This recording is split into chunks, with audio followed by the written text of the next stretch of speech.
Hi everyone, I'm Amy Gaffney. I am an educational consultant with the Indiana Resource Center for Autism. And today I want to show you how you can structure a puzzle for your child. So I've taken one of the jigsaw puzzles that we have here at home, and I just took my Sharpie and I started to number the rows and the columns. So I have a column of ones, a column of twos, and then on the back, I wrote the corresponding number onto that puzzle piece.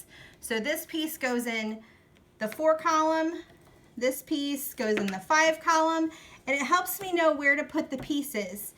So some students are overwhelmed by an entire jigsaw puzzle like this, but they might just want to do 1 column or 2 columns to begin with. You can use plastic containers like this and just put the corresponding numbers in the containers. So this container has all of my number 1 pieces. This container has all of my number 2 pieces.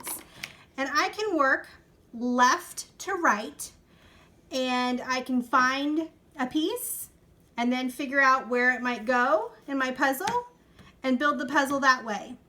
Also, for some of your kiddos who may have difficulty even figuring out which puzzle piece goes or where it goes in the column with the number 1, you could add some shapes.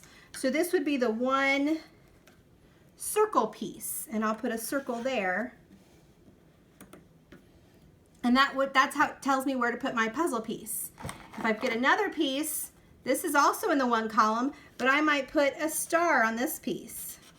So this is the 1 star piece, and I'll put that here.